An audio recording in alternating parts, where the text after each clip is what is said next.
Hello and welcome to my channel. I'm John Peters. I'm a therapist who has been in practice for 25 years working with thousands of patients. And this channel is my opportunity to share a variety of wellness resources and therapy tips for your benefit. So in this video today, I am going to explain what DBT is and why I use it.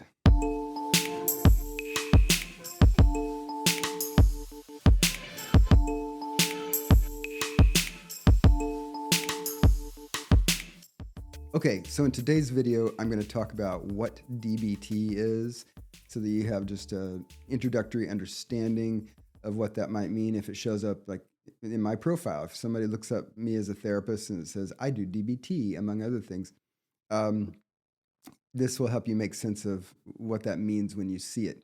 So DBT is a form of CBT. CBT is cognitive behavioral therapy.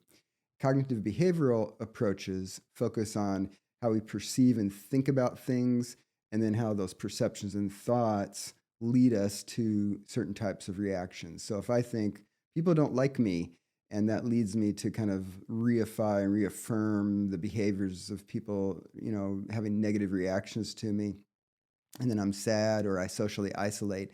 Cognitive behavioral approaches might look at that people don't like me framework in my head and try to make that more optimal so that I am interacting with the world in a more healthy way. So that's the CBT general idea.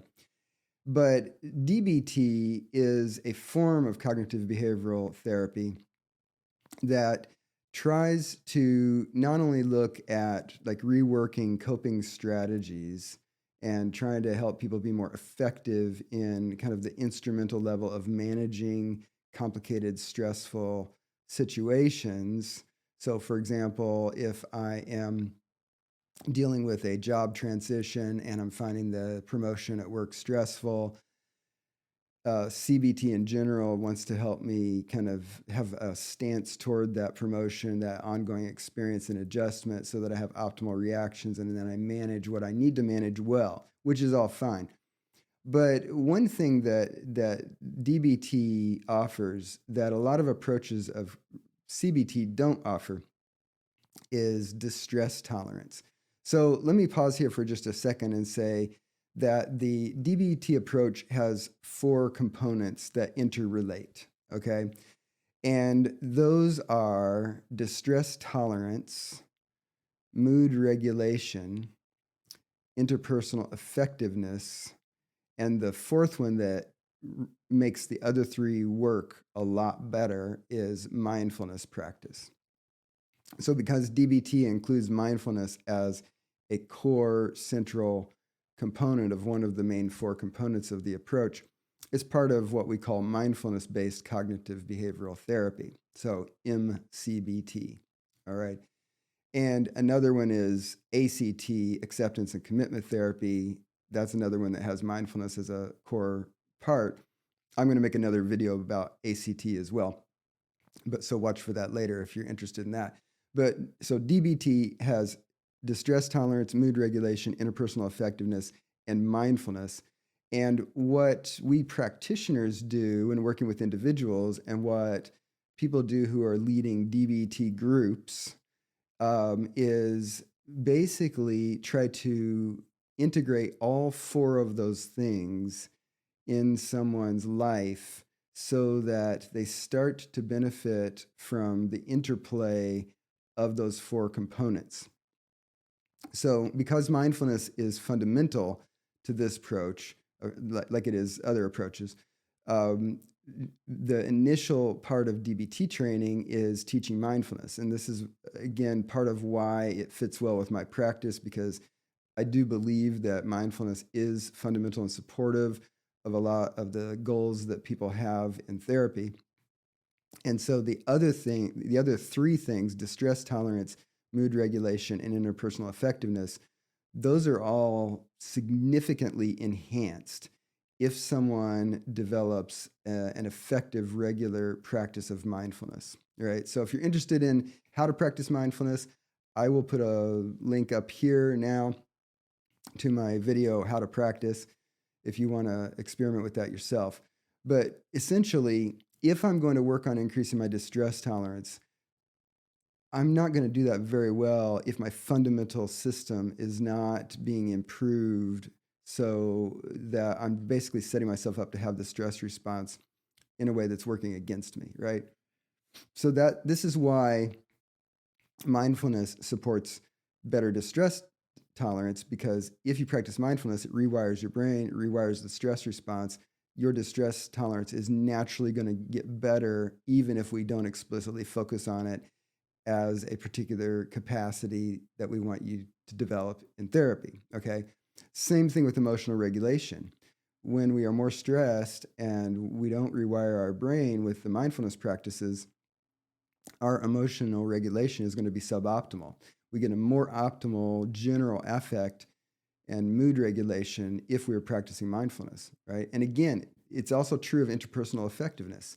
If we're dealing with other people, one aspect of complex interpersonal triggering interactions is that our stress response plays a significant role in making that more miserable and complicated and our performance less optimal. So if we're more stressed, we basically perform worse interpersonally. You know this already, right? If you're having a really crappy day and you're all stressed out, you're more likely to be irritable and either avoidant or combative and things like that. So again, mindfulness supports the other aspects of DBT. All of the aspects of DBT work together so that you are less negatively triggered in a way that knocks you over and impairs your functioning, and because you are practicing mindfulness, and also because you're increasing your distress tolerance, right? Because physical pain and emotional pain are part of life, right? And part of what we have to do to cope with life is to be able to tolerate a certain amount of distress, right? Now, I will say also about distress tolerance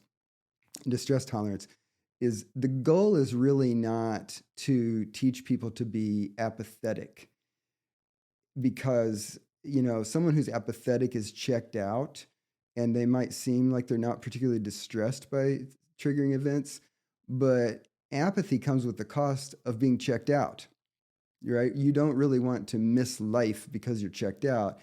And it would seem, logical that people might seek apathy because they are so distressed by whatever they're reacting to. But the goal of DBT, the goal of ACT, the goal of mindfulness-based cognitive behavioral therapy is not to teach apathy. And I'm going to make some videos coming up on the concept of acceptance and equanimity as opposed to apathy soon. So watch the channel for those.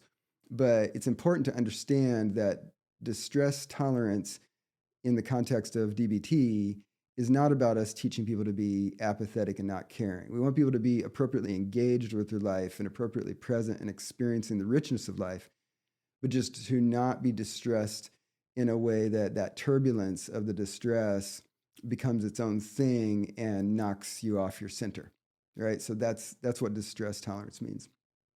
So mood regulation, means being able to experience congruent moods to situations, have appropriate emotional reactions, to be able to know about one's ongoing emotional experience and have appropriate optimal reactions. If you want a really good book on that topic, Emotional Agility by Susan David is my #1 pick. I did a review of that recently. I'll put a link of that review up here. Susan David works in the mode of ACT in her practice, which is similar to DBT, and which I mentioned earlier, and I'm going to do a video on. But then interpersonal effectiveness also incorporates a variety of things. So in the context of DBT, we work on teaching people, how do you deal with conflict? How do you come to understand your own conflict style versus other options for different types of conflict resolution styles?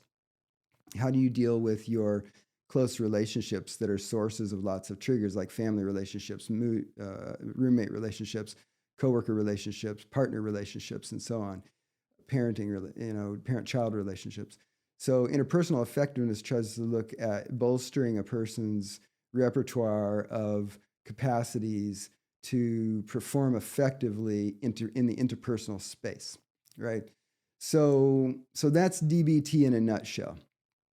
You have the 4 components of mindfulness: distress tolerance, mood regulation, and interpersonal effectiveness, that are all generally promoted simultaneously, but with a sufficient focus in turn to get deeply involved in each one, so that a person's capacity in those 4 domains is improved, right? And so DBT is something that a lot of us therapists use. You will see it in, as I said, therapist profiles. You will also see DBT groups. And so that's something to explore. There are online DBT groups that make it very convenient for you to participate. And then there are in-person DBT groups that a lot of local group practices and larger clinics will offer. So if you're interested in that for you or a family member, a group, you might Google that in your area and see if anybody's running that. Typically, if you're going to be in a DBT group, you contact them to see if they have open enrollment or rolling enrollment, and you do an intake interview so that they can decide whether you're a good fit for the group that they're leading. They often will have groups that are kind of focused on certain issues like ADHD, for example, or different populations like younger people, or a group made up of mixed or older folks. So that's something to explore too, is, what's the flavor of the type of group that they're doing. Usually DBT is taught in lessons that focus on those 4 areas. And people tend to use handouts a lot with DBT. So people give worksheets and handouts and homework in between groups. And if you want, you actually can look up, if you go to Google, or you go to Amazon and you type in DBT workbook, and I'll put a link to one below if you want to check one out.